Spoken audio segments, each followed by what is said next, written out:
Olá, você está no Alesp Conecta, eu sou Jeremias Gomes. O nosso tema hoje é planejamento estratégico para as empresas antes e depois da pandemia.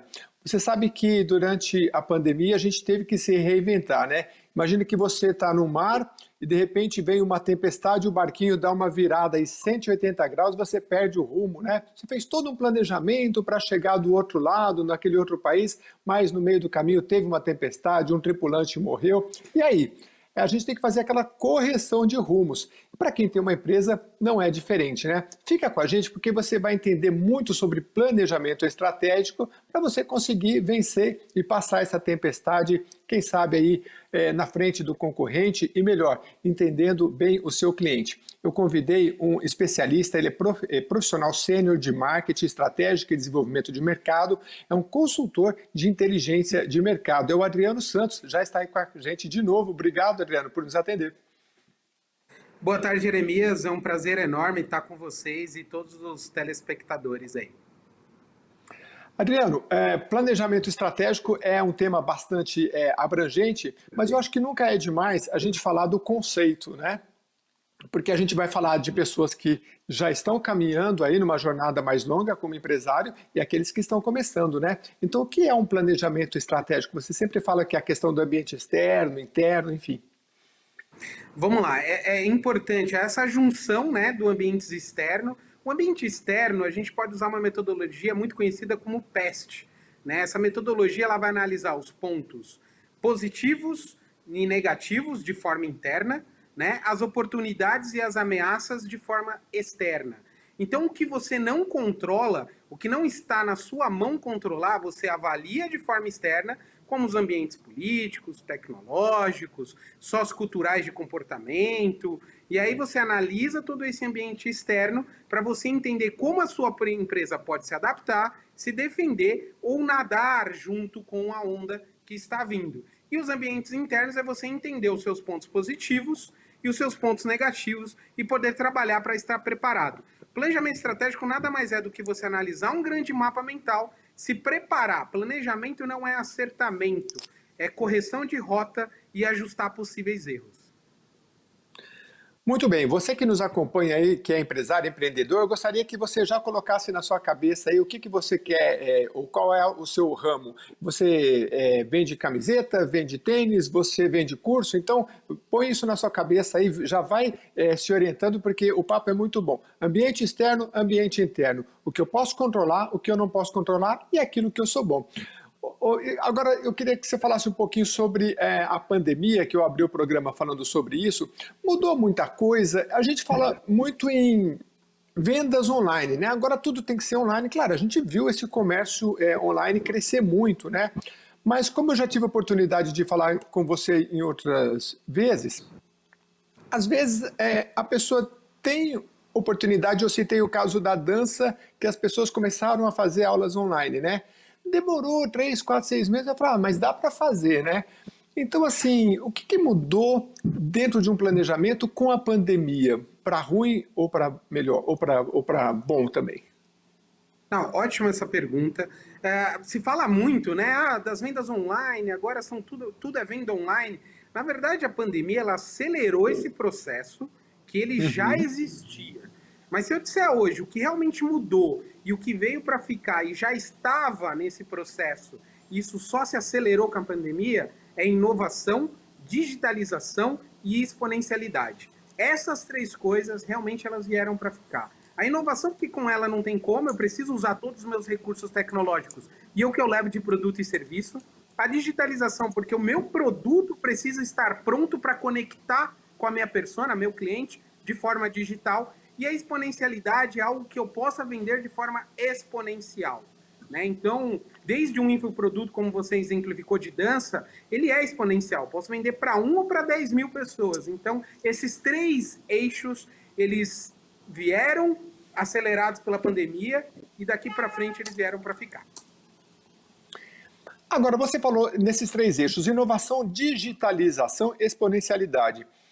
As pessoas não aguentam mais, né, ouvir falar em inovação, mas vai ter que aguentar porque assim, a inovação é para a vida, né, toda, né? Você pode estar velhinho, sua empresa pode ter 200 anos no mercado, você vai ter que inovar. E como é que inova? É estando atento às transformações externas e talvez internas também?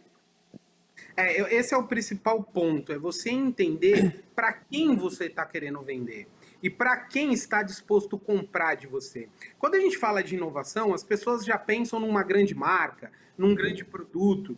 Não, inovação é como eu vou atender ou levar para as necessidades que aquele cliente tem, algo de uma forma que ele lembre de mim.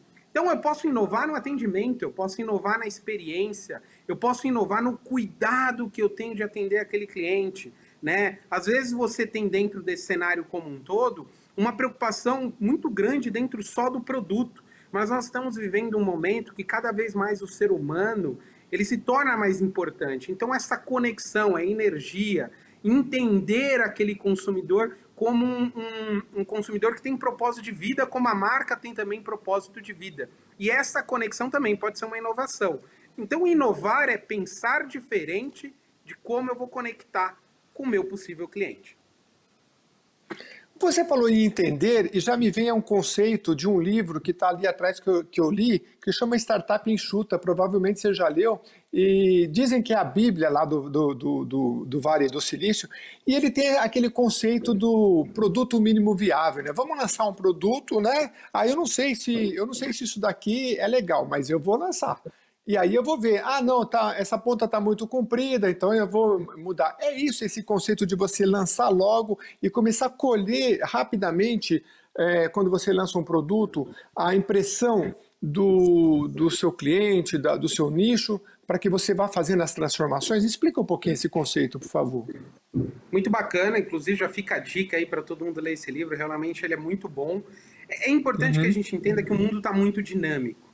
Né? Antes você tinha uma indústria, ela gastava 2 anos para produzir um produto, escolhia um determinado lugar para fazer um lançamento piloto, com aqueles testes ampliava. Essas eram as boas práticas. Hoje a gente tem que fazer tudo paralelamente. Então eu não faço um grande lançamento, mas eu pego um determinado nicho de clientes ou de área, lanço aquele produto o mais rápido possível, antes de ele estar finalizado, que é o que você falou, o mínimo viável para colocar para ver se ele realmente tem profundidade, que o cliente vai se interessar por aquele produto. Eu corrijo a rota de acordo com o feedback que eu tenho e aí eu amplio cada vez mais as vendas. Você esperar todo um trabalho de inteligência de produto, de posicionamento, para você entender se o seu produto ou não vai ter resultado, o custo, o investimento de marketing, o investimento de ganhar aquele cliente, ele é muito alto.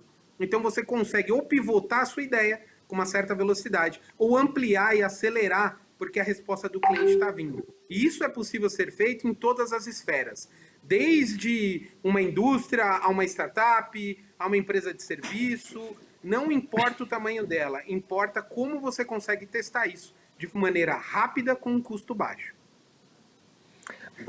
Adriano, da outra vez que a gente conversou, eu falei para você assim, olha, vamos supor que eu venda um curso, né? A gente falou da dança, mas pode ser, sei lá, um curso de matemática, né? Um curso de como ampliar sua rede de relacionamentos. Aí eu vou lá ver na internet e falo, poxa, mas já tem esse curso, tem excelentes professores de matemática, né? Para que eu vou lançar mais um se o cara já faz? Aí você falou, não, o ideal é que você procure nichar, né? Se o cara dá um curso, não foi o que você disse, mas eu que estou dando o exemplo de matemática, mas você pode pegar um trecho específico ou uma ocupação específica. Tem mais alguma orientação para essa questão do trabalho online? Como é que você pode se diferenciar? É nichando e que mais? É bacana. A nichar é uma das formas, porque a gente tem cada vez mais... Você não tem barreiras para vender. Então, conforme você nicha, você encontra esse público ou pessoas parecidas de outras formas para conectar. Mas o que vem crescendo muito também na venda online é o tailor-made, que é feito à mão, sob medida. Então, se você vai fazer um curso, por exemplo, que nem você disse de matemática, com 12 módulos, crie 15 módulos e faça a pessoa escolher dentro desses 15, 12 que ela se interessa. Então, 9 vão ser padrões e 3, ou outros 4, vão ser de acordo com o que aquela pessoa se interessa. Então, se eu vou fazer um curso de como cuidar do meu pet, e aí eu vou ter 10 módulos falando sobre isso. 2 vai ser para pets de pequeno porte ou de médio porte. É o tailor-made, eu escolho aquele produto de acordo com a minha necessidade. Isso também te torna único. Então, você criar módulos de acordo com a demanda também faz você ganhar mercado no online. Nicho é um deles, o tailor-made é um deles, o pós-vendas também é um deles, e o cross de produtos. Às vezes, quando você linka um produto com o outro, e aí pode ser produto seu ou parceiro. Que nem você disse, vou fazer um curso de matemática ou de dança. Mas será que se eu fizer um curso de dança em parceria com alguém que faz um curso como DJ ou de drinks ou algo que possa fazer uma conexão com o mesmo público, isso também não se torna interessante? Então, você quebrar essas barreiras do meu concorrente, não existe concorrência na internet direta. Existe quem está disposto a comprar de você ou não está disposto. Então, faça parcerias e veja quem está concorrendo com você também com uma grande ferramenta de você trazer novas coisas ou de forma num 360, onde a pessoa consuma daqui ou até aqui. Você pode pegar esse cliente com a porta A ou pela porta B. O importante é que ele consuma de você. Você falou em inovação, digitalização e exponencialidade. Dentro da digitalização, para o pequeno empreendedor, ele também consegue fazer uma ferramenta rápida onde ele possa, não sei nem se é migrar do convencional para o digital, né? E o que isso abrange? A digitalização, você quer dizer, desde o produto estar numa plataforma, ele poder comprar, pagar, e a divulgação nas redes sociais, abrange tudo isso? E o pequeno também consegue fazer? Abrange tudo isso e abrange todas as etapas que o consumidor tem contato com você ou com a marca. Pode ser desde o produto, pode ser um produto físico e você tem a explicação como um infoproduto, ou um curso grátis, ou um e-book que a pessoa vai baixar. De certa forma você já está digitalizando. Pode ser também de você ampliar um pouco o aspecto de que você está tendo com o cliente no pós-atendimento. Pode ser um atendimento 100% digitalizado. Pode ser um atendimento pelo WhatsApp. Na verdade, é você usar as tecnologias de digitalização para se aproximar do seu cliente. No pré-venda, na venda ou na pós-venda. O importante é que você entenda aonde e de que forma você pode trazer essa digitalização para te colocar mais próximo do cliente e facilitar a sua comunicação, desde um plano de marketing, um plano de mídias, redes sociais, curso. Quer dizer, a gente consegue abranger uma série de coisas e isso dá para fazer desde o pequeno até o grande.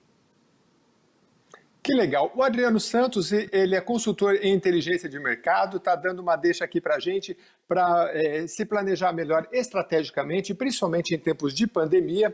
E eu queria então falar um pouquinho sobre esse terceiro tripé que você colocou aqui, exponencialidade, né? O que quer dizer isso? Eu acho que tem a ver um pouco do conceito de startup, mas é só para startup que pode exponencializar? Não sei nem se existe esse termo. Existe sim, ele está muito ligado. Na verdade, o mercado de franchise que trouxe esse termo. Né? Quando você monta uma unidade, uma loja, e você padroniza ela e franquia, você está dizendo que ela pode ter um crescimento exponencial, que a gente chama de ponto A ao ponto B. Então você pode trazer ela de diversas formas, desde você indo para o mundo digital, que aí de fato você consegue abranger um consumo muito maior, ou de uma franquia, ou de você conseguir que aquele seu produto e aquele serviço possa crescer de forma exponencial. Vou te dar um exemplo aí muito interessante no mercado. O mundo dos bancos mudaram. Mudaram por quê? Porque as pessoas trouxeram aproximação e escritórios regionais. Então não precisava mais ter aquele banco, aquele prédio que eu vou lá pedir empréstimo. Não, eu posso falar com um agente local. Esse agente local, ele está deixando o seu negócio exponencial. A mesma coisa acontece com aquela vendedora de produto de cosmético ou de um outro produto que ela vende no porta a porta. Aquilo também é uma forma de eu aumentar o meu canal de vendas e também deixar o meu negócio exponencial. É quando eu atinjo cada vez mais a massa através de canais ou pessoas ou plataformas. E aí o seu negócio deixa de ser um negócio praticamente contato você consumidor para você deixar ele exponencial. Eu queria que você desse uma orientação também, Adriano, sobre digamos, um pouco o caminho das pedras, porque hoje eu gosto, por exemplo, de ver o TikTok. Então, eu estou lá no celular e hoje tem uma avalanche de gente falando de marketing. E a gente fica um pouco perdido, porque cada hora é alguém falando no tempo. Você fala, nossa, que legal, vou guardar isso aqui. Só que a gente fica um pouco perdido. Antigamente a gente fazia um curso, depois a gente fazia um outro curso, sei lá, no Sebrae, e aí a gente partia. Hoje é muita orientação. E que orientação que você dá para a gente não se perder e o empreendedor ir trilhando um bom caminho sem ficar só se planejando a vida toda e não começar, e também não começar sem princípios básicos como o que você colocou aqui. Isso é muito importante. A internet, a gente vive a era da informação. Ao mesmo tempo que você tem muita informação, isso é um perigo enorme. A gente vive um momento onde as pessoas querem dar 5 dicas para o sucesso. Como chegar Sim. naquilo de forma fácil. Isso não existe. Isso é apenas uma venda que está trabalhando o seu desejo, o seu sonho. A gente costuma dizer que a pessoa tem dores e ela quer logo tomar um remédio e não fazer um tratamento. Quando eu consumo esse tipo de informação, eu apenas estou tomando um remédio. Então, o que eu sugiro nesse sentido? Tem muita gente boa fazendo conteúdo na internet? Sem dúvida. Pega esse conteúdo, mas não fuja de entender o porquê, o básico, os princípios, os pilares básicos de uma empresa, de uma startup, de uma indústria, dá certo. E basicamente você precisa entender de pessoas, processos, através de pessoas e processos, eu consigo ter resultado financeiro e aí eu consigo atender o meu público. Então, se eu conseguir trabalhar essas vertentes, então, como é que o que eu posso fazer de curso de informação que eu entenda mais de pessoas? Importante, você precisa entender de pessoas. E processos, o que é um processo? Quais são as metodologias que eu posso aprender para deixar o meu processo mais rápido e mais eficiente? Ao mesmo tempo, como é que eu faço para aprender a fazer um planejamento orçamentário, um fluxo de caixa, uma formação de preço, mesmo não tendo todas as informações? A maioria das empresas quebram justamente por isso. Nós temos aqui um programa interno de acelerador de startups. De 10 startups, 9 elas não conseguem ter sucesso porque elas não têm o princípio básico de um fluxo de caixa, um princípio básico de logística, um princípio básico de marketing na sua essência, que é o que a gente está conversando. O marketing digital ele é um canal importante, mas ele é mais um canal, como esse que nós estamos aqui falando. Ele não vai analisar perfil de consumo, perfil de produto, não vai analisar se a região muda ou se na região não muda. Então, todos esses parâmetros, eles são basilares dentro da gestão. Então, é importante você trazer esse conteúdo e ir para a prática. É colocar a mão na massa, sem dúvida, e aí você vai fazendo essas correções de rota. Muito legal.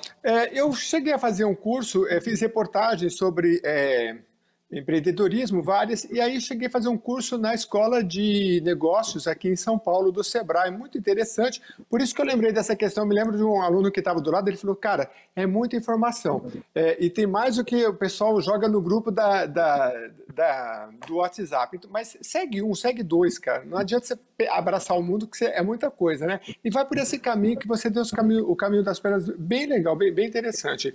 E aí o que acontece? Eu queria te perguntar sobre plano de negócio. Eu me lembro que na época a gente fez um plano de negócio e eu achei aquilo maravilhoso, né? E tinha o tal do Canvas, né? O professor falou, você tem um Canvas, que se você digitar Canvas, acho que é canvas.com.br, acho que você vai para o Sebrae, você tem um monte lá de planozinhos de negócio, que hoje eles colocam tudo num quadro como a gente está aqui, uma forma bem simplificada, e o professor falou, olha, você tem que visitar esse Canvas todo mês, você deixou lá 2 anos, né, as coisas vão mudando, né? Ver que as pessoas estão colaborando. No plano de negócio ainda é importante, e eu queria te perguntar especificamente na questão financeira, porque é a hora que muita gente trava, fala, poxa, mas eu não sei, ele está pedindo para eu falar quantas camisetas eu vou vender no mês, eu não sei nem quanto que eu vou dar de preço, não sei. Então a pessoa fica um pouco perdida, né? Fluxo de caixa. Aí o que faz nesse caso? Chama alguém competente para ajudar ou tenta entender? Olha, é bastante importante você ter um especialista, sem dúvida. A gente tem um departamento aqui só de área financeira justamente por isso. Mas entrando dentro do próprio Canvas ou do que você pode fazer, o Canvas é um mapa mental. Ele facilita muito a montagem do plano de negócio. Plano de negócio, sem dúvida, ele é essencial. Continua sendo. ele só precisa ser mais visual, ele precisa ser mais vendável, porque não adianta nada você fazer um plano de negócio e engavetar ele, né? E entrando já dentro do campo ali do planejamento orçamentário, de como, qual é o custo, quanto que eu vou cobrar, a gente inverte essa pergunta, é quanto eu quero atingir. Você deu um exemplo de camiseta. Vamos colocar que eu quero vender camisetas para quem gosta, vamos pensar aqui de moto. Então, quantas pessoas andam de moto no Brasil? Quanto dessas pessoas estão dentro da idade que consomem camiseta? Quanto dessas pessoas estão na cidade ou no bairro, ou eu vou vender num e-commerce, ou tem potencial para comprar? E aí, daquele share, vamos colocar que tem 10 milhões de pessoas. Eu vou ter 1% daquele share. Aquele é meu objetivo. A partir daquele 1%, eu tenho uma meta de vendas, eu tenho um potencial de custo que eu posso exercer ou não de acordo com a demanda, eu sei qual é o tamanho de mercado que eu quero atuar, e aí eu começo a descrever qual o tamanho de pessoas que eu preciso para isso, quem que eu preciso trazer como parceiro na minha rede de stakeholders. Aí, de fato, você começa a colocar e montar um plano de negócio. Porque aí você gera metas e corre atrás dessas metas. Porque se você não coloca metas, você não coloca objetivos, fica muito difícil estabelecer para quem está começando. E uma meta não é a meta, eu quero ganhar R$1 milhão no final do ano. Não, a minha meta semanal, a minha meta mensal, a minha meta semestral e a minha meta anual. Então você vai colocando pequenas metas, depois que você faz o estudo de mercado, para aí sim você conseguir fazer uma comparação e de repente usar uma metodologia como um BSC, que é o Balance Scorecard, que ele faz todo esse gerenciamento de metas e KPIs para você ir acompanhando e realmente trazendo resultado para dentro de casa. No mundo de hoje, a gente escuta muito sobre valuation. Não que valuation não é importante, é extremamente importante, mas mais importante ainda é você saber o que sobra depois da linha. Porque se você não entender o que sobra depois da linha, a maioria das startups não sabe o que é um DRE. Então, você não tiver esse entendimento financeiro, ou você tem um produto espetacular, ou você vai quebrar. Pois é, e isso vale para todos. Eu fiz uma reportagem esses dias falando sobre entidades, OSCs, né, organizações da sociedade civil, e os especialistas eles diziam assim, olha, você sabe qual que é o coração de uma organização da sociedade civil? Antigamente é chamada de ONG, ele falou, é o setor de captação de recursos. Esse é o coração, porque às vezes você faz um produto super legal, você tem um atendimento super interessante para idoso, para criança, só que você não capta recursos da forma certa, e aí o coração para. Se o coração parar, o resto não funciona, né? Então eu acho que para as empresas de uma forma geral, é mais ainda. Quando a conversa é boa, o papo passa rápido, eu queria só fechar então, eu vi dentro desse tema do planejamento, eu vi uma palestra do criador do Facebook, o Mark Zuckerberg, e ele dizia assim, olha, eu não esperei estar tudo pronto para começar, eu fui fazendo e fui vendo os problemas. Então eu queria que, como orientação final, além de algum livro, site, coisas do Instagram, enfim, das mídias sociais que você tenha para trazer, deixar um recado final, qual é o momento, o que você tem visto na prática das pessoas que já começam e no meio do caminho vai corrigindo as rotas, e qual é o momento, ou entre aqueles também que planejam e as coisas mudam tão rápido, até o planejamento pode ficar velho, né? Não, sem dúvida. Você citou aí um gênio que mudou, né, a forma de comportamento e de consumo. Ele nada mais é que vem de uma cultura de Harvard, então já deixo a dica aí, tem muito livro sobre isso, a empresa da cultura Harvard, a empresa exponencial também é de Harvard, tem muito a ver com o que a gente está conversando, então procure sobre isso. Hoje a gente tem muito podcast bacana, muito podcast que abre a sua mente. O grande problema nosso é o nosso paradigma, é a gente trabalhar o nosso medo. E hoje, sem dúvida nenhuma, para uma empresa decolar, nós acreditamos em praticamente 5 pilares. E um deles está ligado ao físico, que é isso que nós estamos conversando, é entender de técnica, é ir para o campo, é ir para o mercado, é aprender mesmo na dor, é se planejar, mas não ficar só se planejando, não é sair sem olhar para onde olhar, então é fazer essa mescla, que ela é importante. Ao mesmo tempo, é muito importante você atuar com a energia, que é como você está equilibrado como ser humano para tocar esse negócio. A gente não pode esquecer que nós somos pessoas vendendo para pessoas. Então, tem muita coisa bacana na internet nesse sentido. Para quem quiser me seguir no Instagram, é Adriano S. Santos com 2 T's. Lá também tem bastante conteúdo, muita gente que eu indico. Então, lá você vai ter muita informação. Realmente o papo passou super rápido. Eu quero só agradecer aí o espaço e dizer que a gente está à disposição.